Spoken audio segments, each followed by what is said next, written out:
watch a movie? You have to seize control, Abby. This is your that's day. right. No, so I have to do the whole intro, don't I?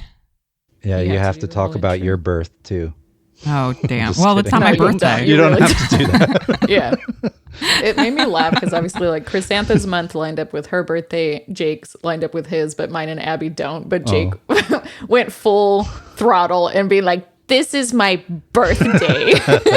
And we are recording this on the day of my birth. And it's just like, we're not doing that actually, but okay, lie to the audience. It's fine. I thought it would be a funny bit, but it remains our least listened to episode. So that movie rips though. It was really good. I know, right? I want people to know about it, but I hope you surpass it today. Probably not, but that's okay.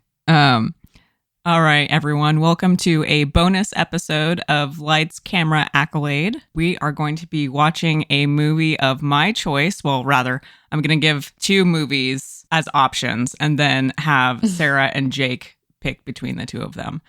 I know everyone has thought long and hard about their movies that they selected for their bonus episodes. I also put a lot of thought and effort into thinking of these movies. I started kind of going through my favorite movies of all time and that kind of thing and being like, oh, what am I going to show my good friends? And then I did remember that everyone hates Westerns and that I thought for sure we would watch a bunch of Westerns really over the course of this podcast. But frankly, the answer is that not a whole lot of them got nominated for Oscars. Excellent. Yeah, not a lot of them got nominated for Oscars. Certainly very few of them won. So I thought that, I really needed to take it upon myself to force you to eat your vegetables.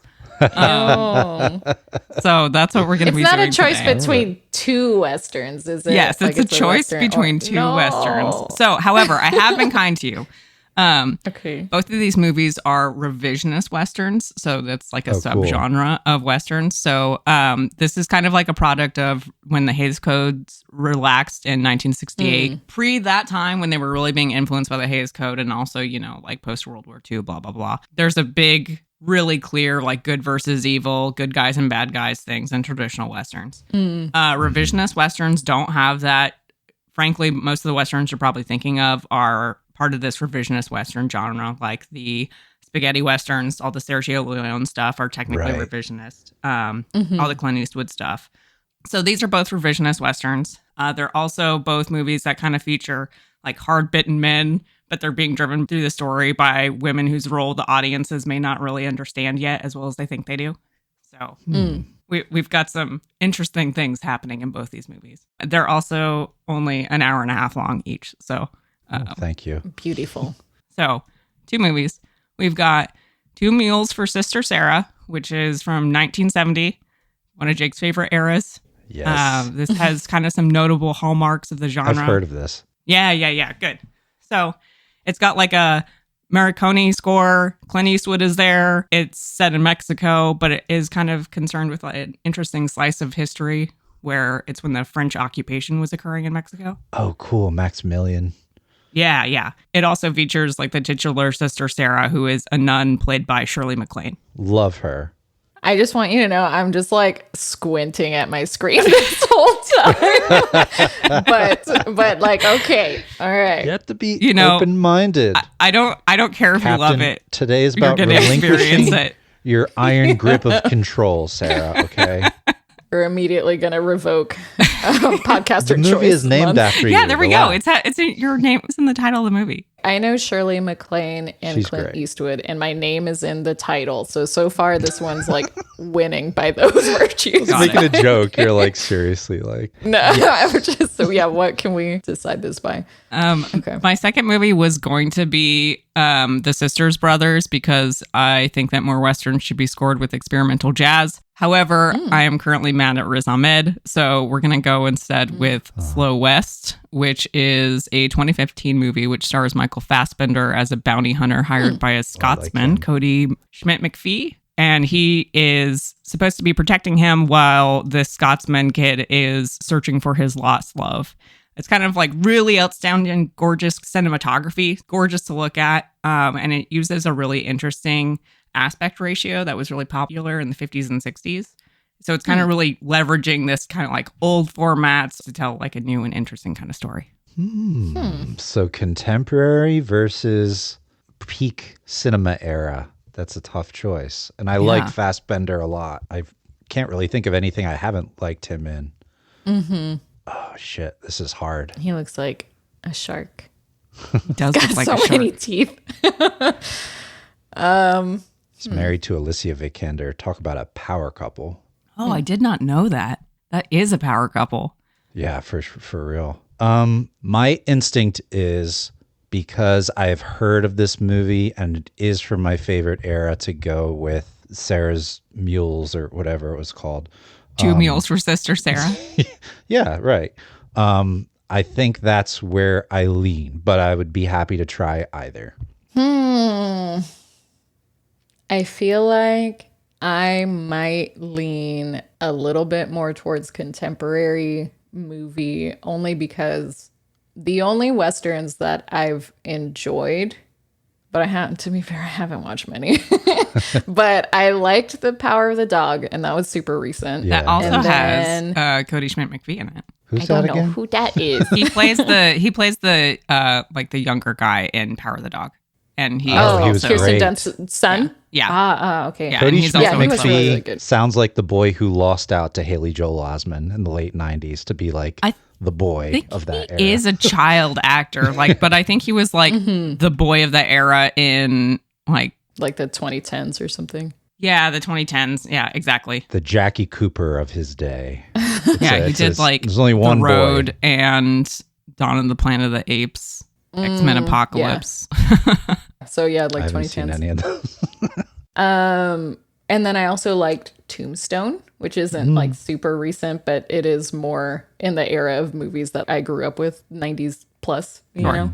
So I feel like when I think of Westerns as a genre that doesn't appeal to me, I do kind of think of that washed out color lighting of what I associate with a lot of the like spaghetti Westerns, honestly, of the like 70s era and stuff.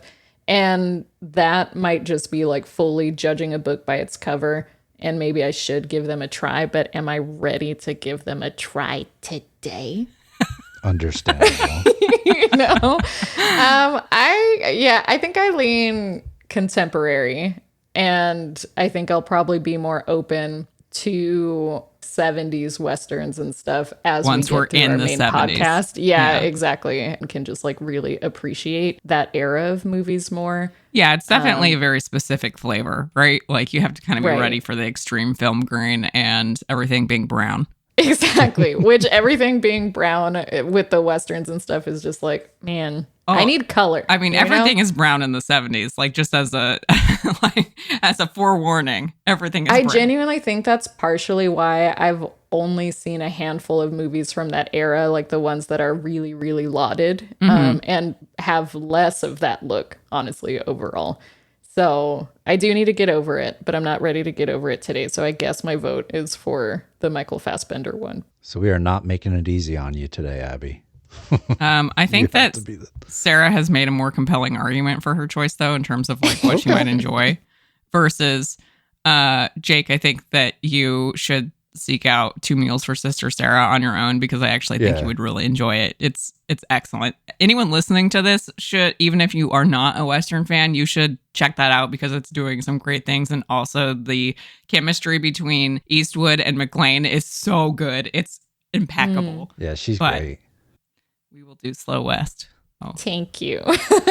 Which I feel like Jake would probably enjoy either one of these. Yeah. More than likely. Yeah, I think I'm both open of the, to I think both of these any. are potentially a Jake movie versus I can see you preferring Slow West, Okay. which happily this movie is on our good friend, the Russian website. The Yes. YouTube. What? Yeah. What do you Das mean? It's vidanya. legal YouTube or whatever.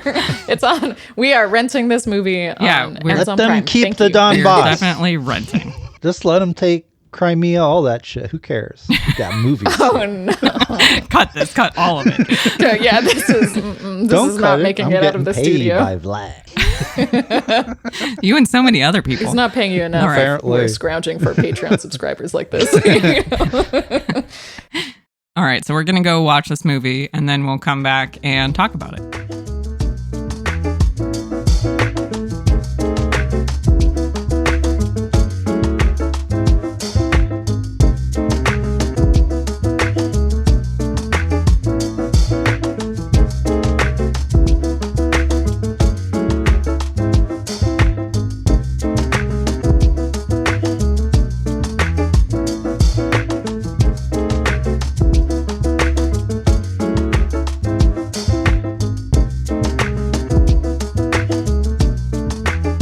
Welcome back, everybody. We are returning to you from a viewing of Abby's selection for her birthday month, a film It's not my called... birthday. But this month is designated as your birthday month. So for the purposes birthday of month. the podcast, it's your birthday month. Okay, so deal with Right. it. Don't change Abby's birthday. Wait. without her What's my new permission. star sign? I need to look it up.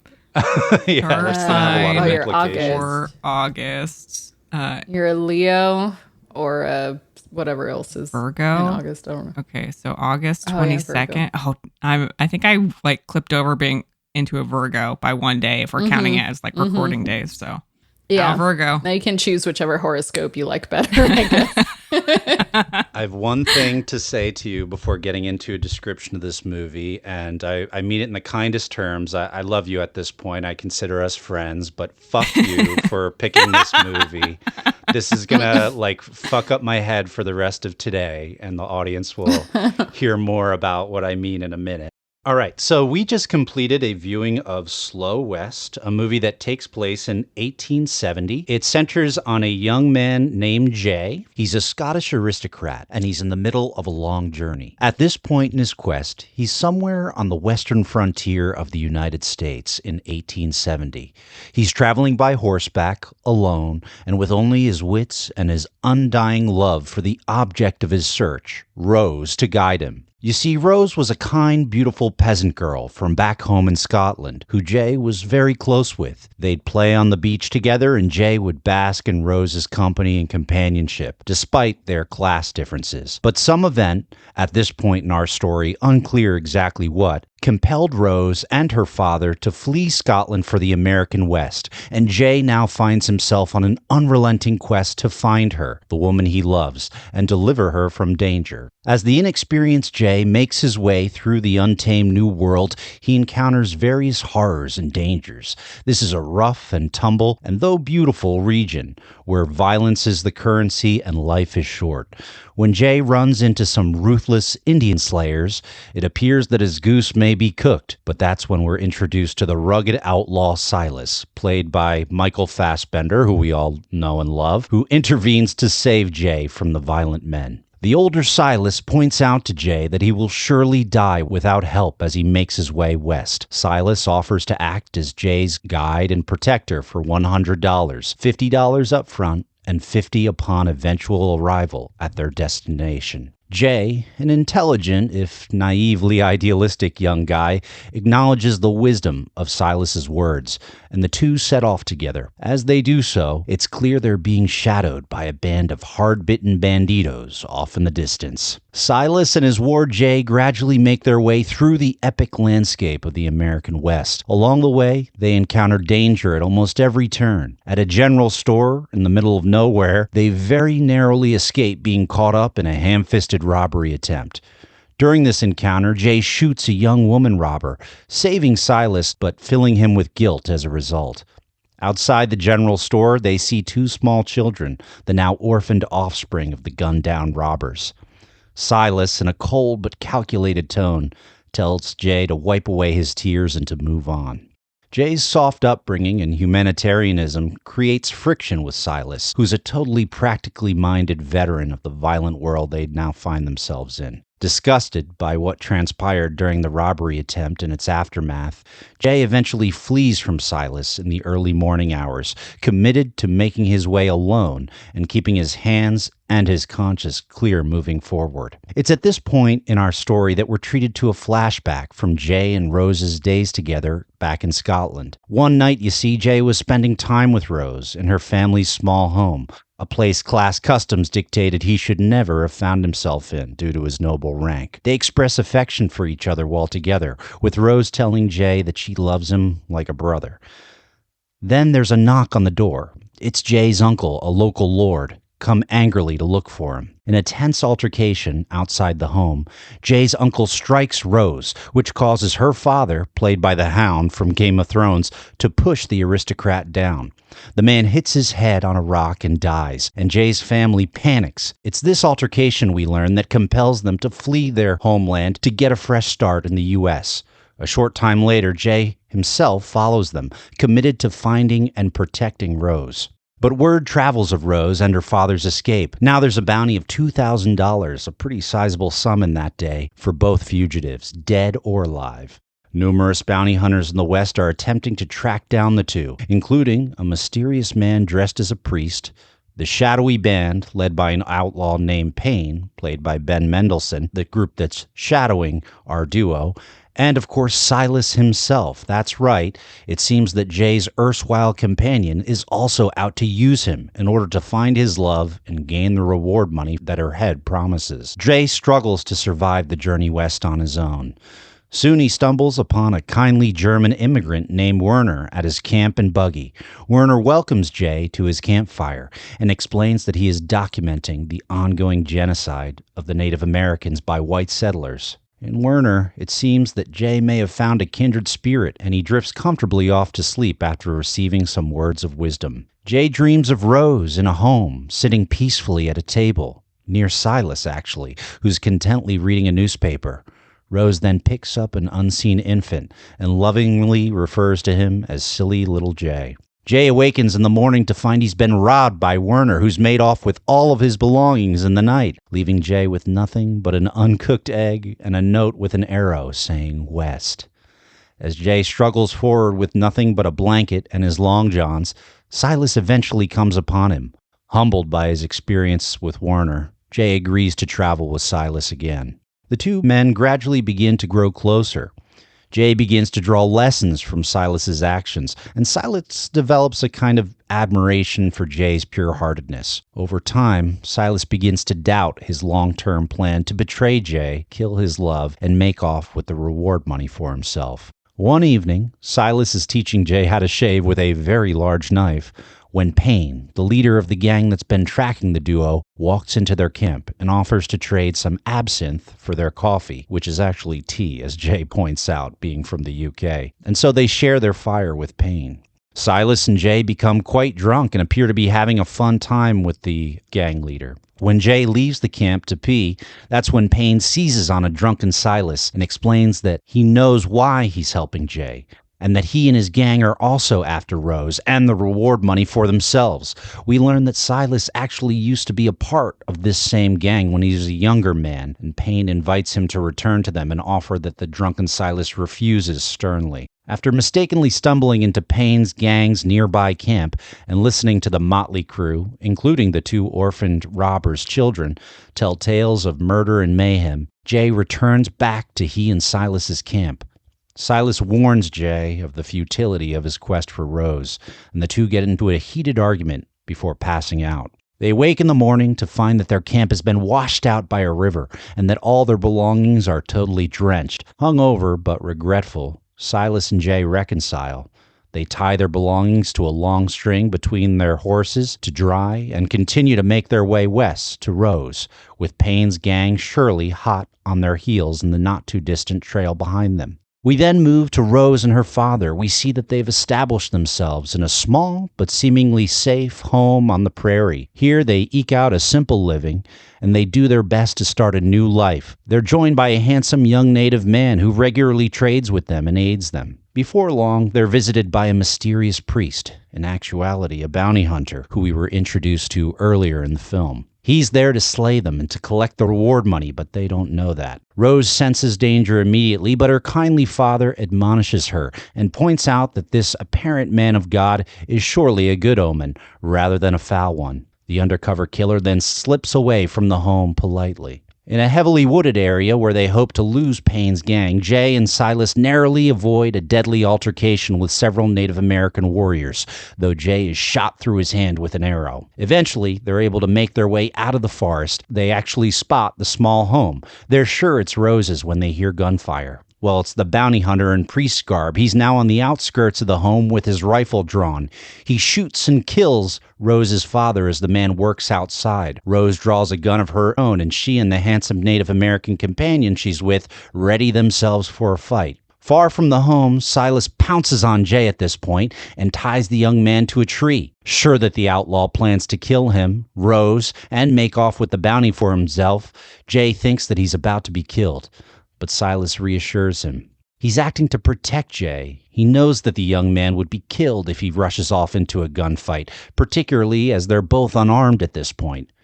Inspired by Jay's love for Rose, Silas runs off on his behalf toward the house, intent on doing everything he can to save his new friend's love. When he comes to the front door, Silas attempts to explain to Rose through the door that he's there to help, but the wary Rose refuses him entry. Silas is then shot in the shoulder and then in the leg by the priest marksman. He leans against the side of the building under cover, lights a cigarette fatalistically, and is immobilized. Before the bounty hunter can finish the job on Rose, Payne and his gang then emerge from the grass behind him. Payne shoots and kills the false holy man and orders his whole posse to unload all their weapons into the house, to kill Rose and to win the bounty money for themselves. As Rose and her native companion fight alongside one another against the onslaught outside, Jay desperately tries to sever the rope holding him to the tree. Eventually, he's successful, and he rushes off unthinkingly towards the besieged house to, in his mind, rescue his love. He breaks in through the back of the door of the house and as he gets around, and before Rose can even see who it is that's come through the door, she just assumes it's another bounty hunter. She pops off a shot right into Jay, center mass, which sends him against the wall. This shocked look of awful pain on his face as he slides down. She doesn't even look up from her gun as she's reloading and getting ready to protect herself from the next barrage of outlaws. And Jay is left sitting against the wall, bleeding out, looking at the woman he loved, who he traveled so far to get to. Shortly after, the native fellow, who again we know is her lover at this point, comes out from the other room. He's taken his shirt off. He's got blood and paint smeared on his face, ready for war in the traditional sense, has a bow and arrow. He's going to go out there and defend his woman to the last, gives her a romantic kiss, says, "I love you," and goes out through the door to presumably die in a blaze of glory. So Jay sees the love and the object of his fantasy have this exchange with this very dashing young man. As he is bleeding out and dying, she finally looks up and realizes who it is, that it is Jay, this young boy who pined after her from Scotland, but who also in many ways is the cause of many of her troubles. Feeling awful at the fact that she has shot him, she crawls over to him and kind of comforts him for a moment, says, "Jay, you silly boy." Payne comes through the front door, holds up his gun to Rose. Jay, in his kind of dying breaths, locks eyes with Rose. They have a short exchange, and Rose passes him a gun. Jay is able to shoot and kill Payne, saving Rose before he himself dying. It's at this point that it looks like basically everyone is dead except for our old pal Silas, and he comes in through the front door, walks up on young Rose, explains to her, he came all this way with Jay because he loved her more than anything in the world. And we're left to see them kind of rebuild their lives in this little house, which kind of calls back to a dream that Jay had mysteriously had earlier in the movie, where he visualized Rose sitting at kitchen table in that very same small house with Silas, almost as husband and wife. So a real gut punch. But now let's jump in, guys. Let's talk a little bit about Slow West. It feels wrong for me to start talking about this movie since I've seen it a million times. Yeah, I feel like we need to give Jake a breather. So I guess that's on me then. I'm still absorbing some of it, particularly what the tone was overall, because it felt ultimately like sort of an irreverent folktale to me. Mm-hmm. Like in a way kind of paralleling when he goes to the wrong camp and that one guy tells the whole story about the guy who really wanted to have his own wanted poster. And then there's kind of this comedy tragedy elements of how that all plays out. So that felt very similar to this. Mm-hmm. I almost got like, not quite like Western Rosencrantz and Guildenstern, because that's like way more on the absurdist side of things, but something in that wheelhouse where it's like, here's this tragedy where everyone dies pretty much. Werner, I feel like, is also that character reflecting as a third party the themes of everything as like this outsider, but who is also a character who has a severe negative impact. I don't know. There's just like a lot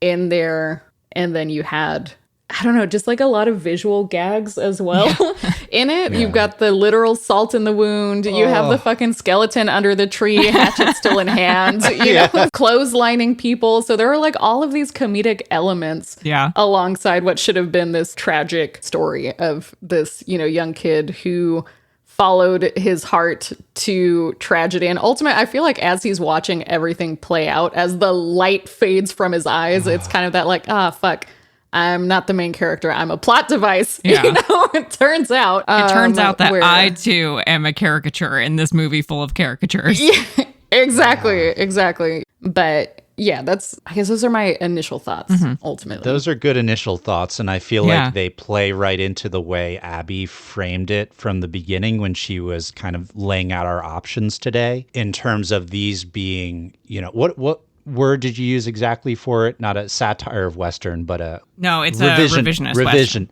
Yeah. Revisionist Western. This was certainly in the vein of a revisionist Western, I should think. And like I said from the outside, I just want to say, fuck you. That was rough. It was like, if anybody remembers that movie from the 2000s called The Mist, I don't want to give it away, but there's a huge gut punch at the end. But I have never seen a young man get more wrecked than this young man, Jay. And I feel I want to resurrect him from the dead. I want to give him a big hug because he was so pure-hearted. And yes, I can see the retort that poor Rose's life was upended and ruined by his ham-fisted crush on her as an aristocrat that could never, have a real open relationship with someone of her station. And that led to the incident which led to her fleeing out west with her father. But poor Jay was so in love with her. There's even that line when Fassbender/Silas says, you haven't betted her, have you?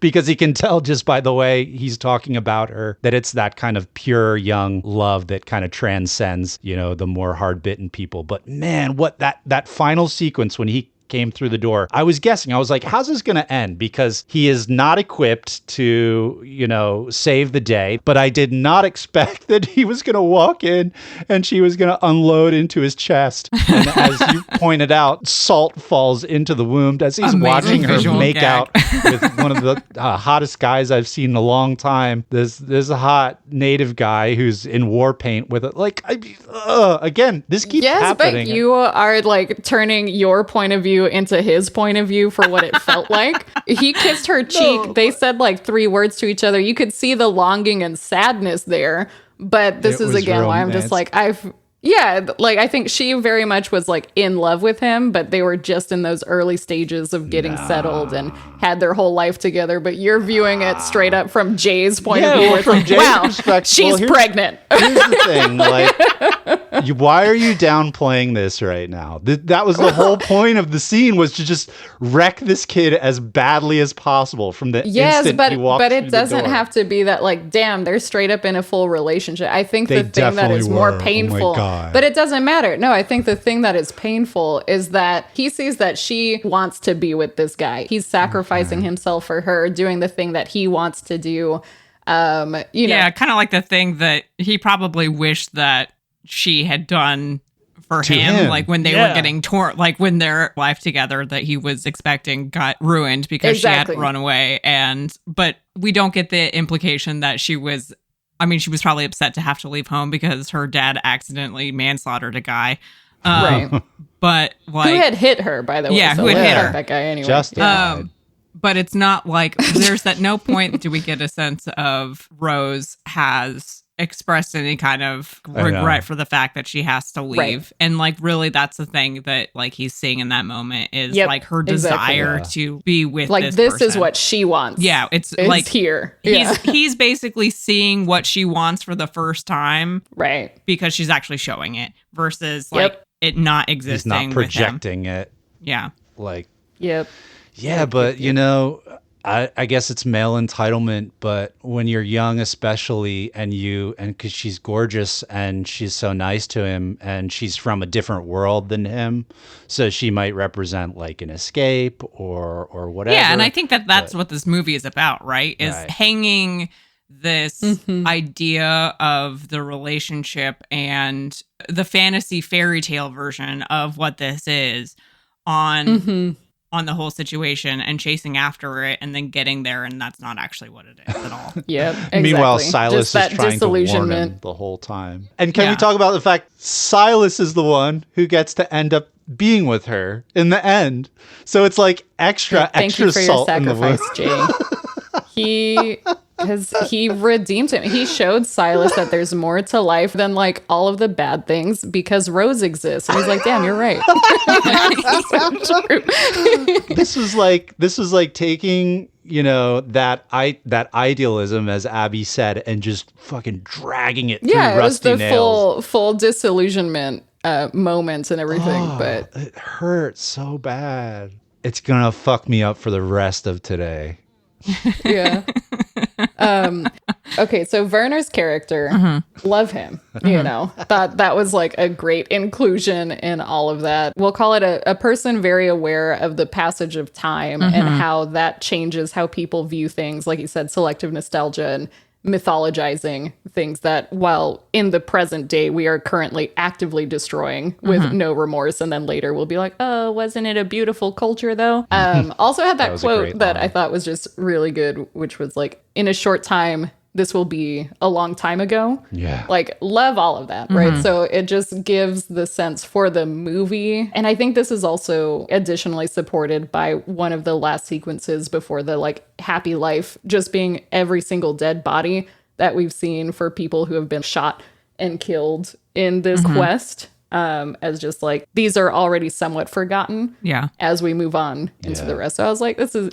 It was good. I liked those elements. Life is cheap. So this movie is definitely I think you can watch it as someone who is not into Westerns and just like take it for the weird fairy tale that it is, right? But if you are super familiar with the genre, or frankly, like for Americans, the kind of trappings of the Western genre have affected so many things that it is just kind of common in what we view, just because there were like, I guess probably in the same way that superhero movies are going to start to affect the trappings of what we view culturally now, because we're just 1,000 million of them. Don't scare Jake. I know. Jake is already having a bad day after this. Sorry. It's just, You're over here talking about Werner, dude. I want to hug Jay. I feel so bad for him.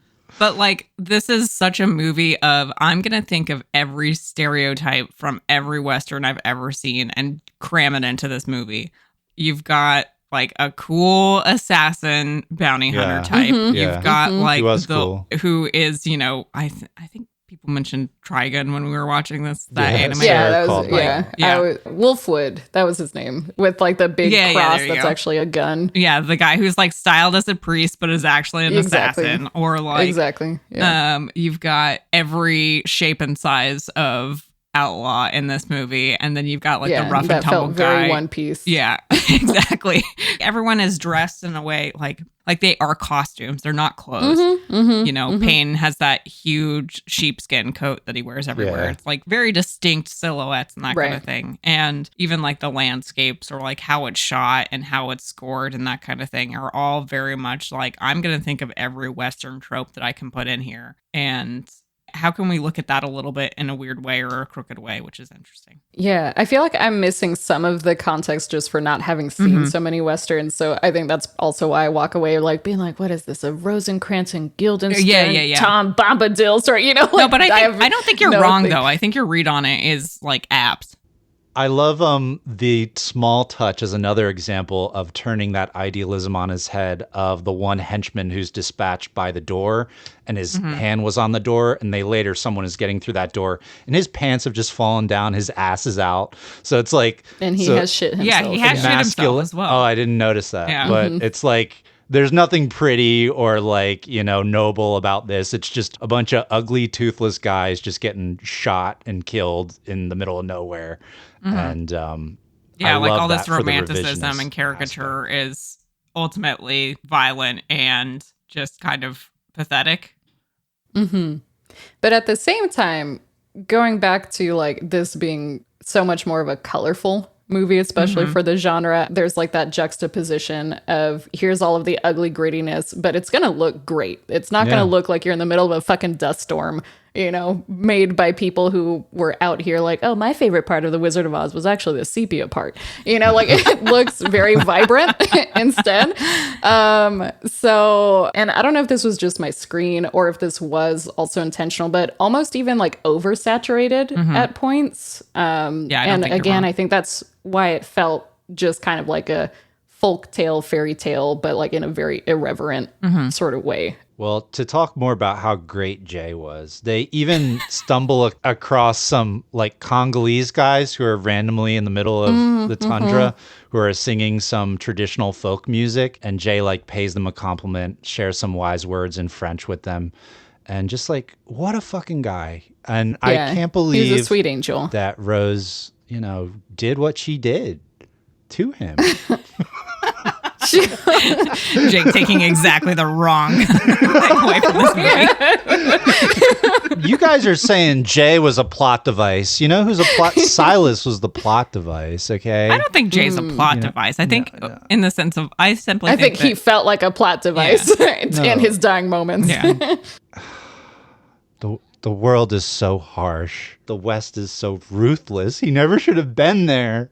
Yeah, he shouldn't have been. Yeah, he should have stayed in Scotland, being like, probably an English lord in Scotland. He probably could have inherited his like uncle's berries and castle and then just found some other wench next week. But instead, he hauls his noble ass across the country. Again, for a woman who has not actually returned his feelings at all. She just hasn't realized yet. But once she sees how much he loves her, when he comes through the door and saves her, and then she shot him. I do think it's really interesting to me that Rose, I think you mentioned this when we were watching the movie, Jake, but when she first sees him, and actually starts to recognize him, and you were like, oh, maybe she blames him for the fact that these people have found her. But that is not at all, like when she actually crosses the room to him and acknowledges him and talks to him, that is not her feeling at all. Is even though all this violent stuff has happened to her family and like she's on the verge of getting murdered, right? Potentially, is her reaction to him showing up is she calls him a silly boy, but it's like very fond of like, her acknowledging his feelings in that moment, even though she's not returning them. It's still like, oh, you really were trying for something and like you felt this really genuinely, even if it's not something that I'm returning to you, and kind of like acknowledging how important that feeling was to him, even if ultimately it wasn't realistic. Yeah. Yeah. I liked that because she would technically have reason to blame him for the bounty in the first place, right? And then also for potentially leading these bounty hunters straight to her. But I think kind of what you're talking about is echoed in the movie when Michael Fassbender is like, oh, he loved you with his whole heart. And she's like, oh, his heart was in the wrong place.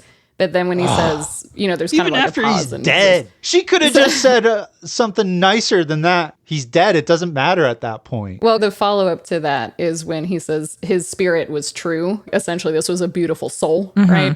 And then that's when she kind of like starts crying, or her face contorts at that moment because it's just like, yeah, he really was. He was just like this innocent kid who didn't deserve what he got. It was an interesting choice to have her not even take a beat after shooting him, because I thought that where it was leading as he was running to the house was like, oh, he's for sure going to get shot as soon as he like goes in. I didn't know that at all. But I mean, it's like they're shooting everyone. I thought he was going to save her. He thought that too. He did think that too. But I expected her to like recognize him as it happened, right? But the fact that it went on, because there's so much going on, they're still being actively shot at. The field is now on fire, which was a good move, but she needs to shoot anything that's moving. And it takes a while before she realizes that, it's designed to torture the male audience members. It was, I feel like, a very interesting choice to do that, and made it more interesting overall than just the way that I had imagined it would go. Yeah, was being like, oh no, I shot him, I feel terrible. Yeah, exactly. Yeah. This was like, damn, now he just has to watch it all happen. I do really appreciate that after the entire movie of Fassbender's character, Silas, being incredibly competent and like fairly cool and accomplished, is he spends that entire gunfight fully doing nothing. Like he doesn't kill a single person. He doesn't shoot a single bullet. Right. Despite the one guy dying next to him with the loaded gun. So that was the other thing. I thought that he was going to get the... I think it's just everyone is shooting everything. Yeah. So at that point, it's just, frankly, he got It's not a plot hole. Friendly They're fire. shooting actively at the house, Yeah, like but to try it. They Like shot their own teammate. They should he shoot shouldn't better. have been standing there. Yeah. I don't know. Like, Plot hole. Sorry. Jake out here cinema sensing just because a woman rejected a boy. Look, I think it was a great movie. I really like this movie. That was like, oh God, that whole sequence from when he comes through the door to the end when Michael Fassbender's like, I am king now. I was just like, this is fucking rough. I am low-key obsessed with how Ben Mendelsohn cannot put in a performance without it being like kind of sexually suspect. Yeah. I'm like, why are you touching his face so closely, Ben? yeah, and like grabbing him by the back of the neck like that too. Yeah, it was very much like this has an intense energy to it. And then I was like, Silas, are you okay? Is this what happened to you? Yeah, Well, are he you said good? he was in the gang from when he was a young boy, so there's like definite implications that like you could draw conclusions. You know, Yeah. with They also like take those kids, and I'm like, that's a terrible Yeah. place for children Yeah. to be. Yeah. sitting around a campfire with murderers talking about murdering. Yep.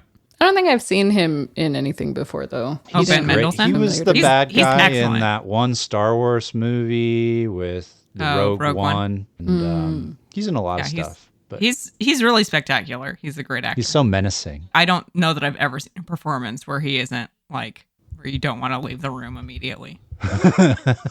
He gives me kind of like, we'll call it, maybe creepy isn't the best word for it, but like creepy Gary Oldman vibes where he seems, I'm sure he can get into like any role Yeah. sort of thing. I can but see there's it. just like something. So, do we think the Coen brothers were kind of aping this movie when they made The Ballad of Buster Scruggs a year or two later? No, I think they're just aping the same. They're pulling from Genre. the same Tropes. genre. Yeah. Yeah. This was a very well executed version of that because it kind of sneaks up on you. Like you said, the tree falling on the guy and everything. It's like these little hints of this is not what you think it's going to be. And then it really, by the end of it, it's so apparent. It really is effective.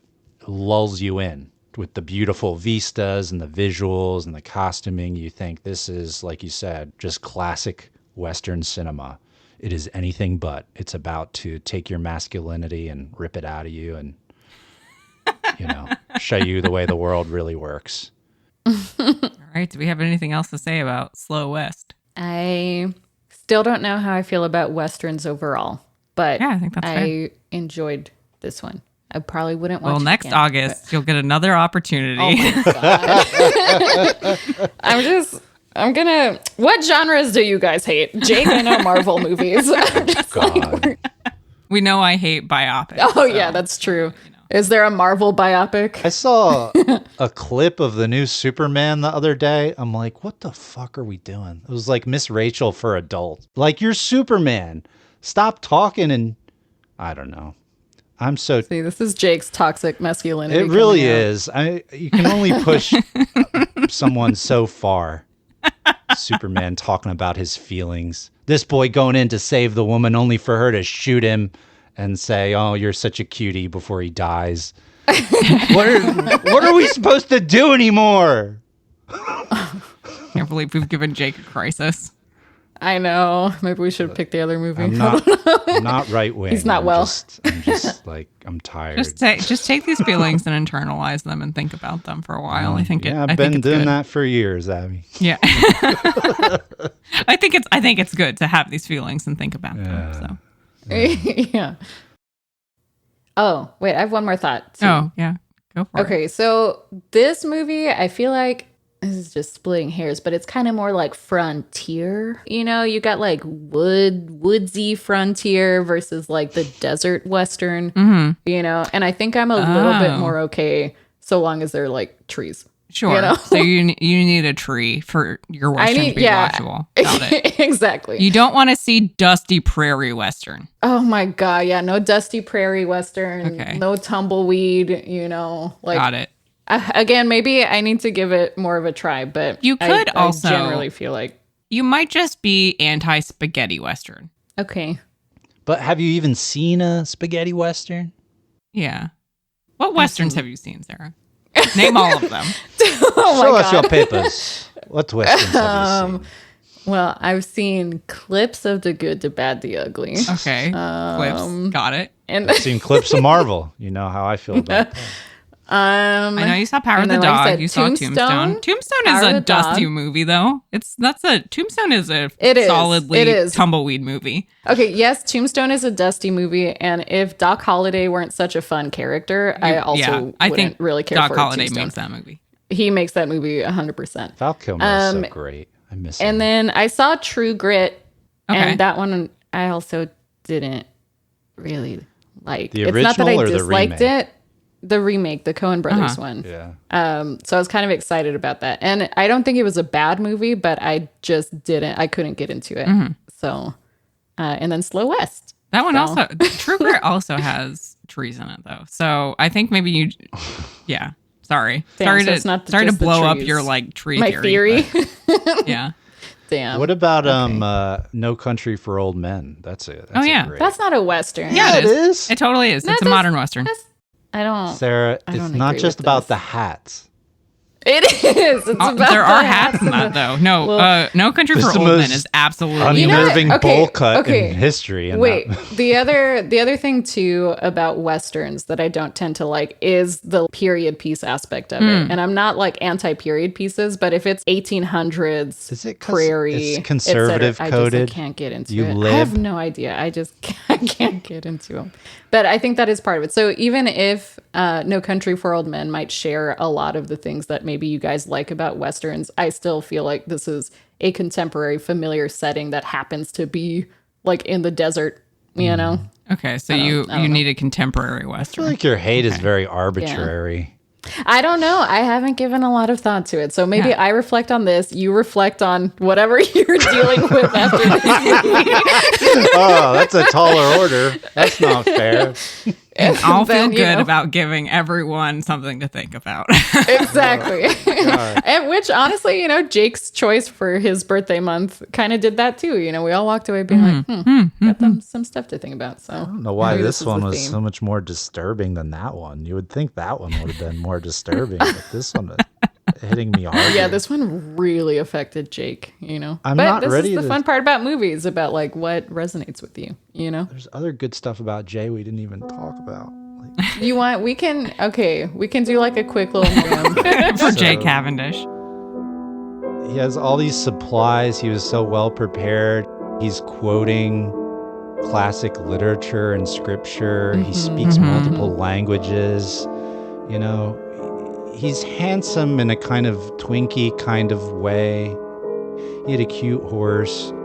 He's open to learning. You can tell that if he had had the opportunity with Rose, he probably could have given her a good life, but she was so good looking and that native guy was so strapping. And now he's with Fassbender, and we all know how capable and handsome he is. God, she's probably never going to think about Jay again. Awful. No, she's going to name her child No. after him. Come on. Yeah. Probably. No, Jake guess what? It's probably Silas that said that. And she's like, okay. I was gonna say Silas definitely came away from that with Silas like, damn, loved Jay more. I feel like Silas was like Jake with Jay. He Yeah. was like, Oh, how absolutely. could you not have loved Yes. this sweet, innocent spirit? Rose out here like, I knew this guy for like a couple years when I was a kid. Yeah. Silas being like, he changed my life. Rose patting him like, that's nice, honey. All right, so I think that's all we have to say about Slow West. Thanks for joining us, everyone. Things to look forward to is we have our full-length episode coming up, and then we also have our video bonus. I think it's, top 10? Top 5? Top 5. Top 5. I'm going to go eat. I'm going to go stress eat. Okay, you go stress eat. I'm gonna go about the rest of my day. I don't know. Like, I guess I'll just start editing this. I'm feeling good.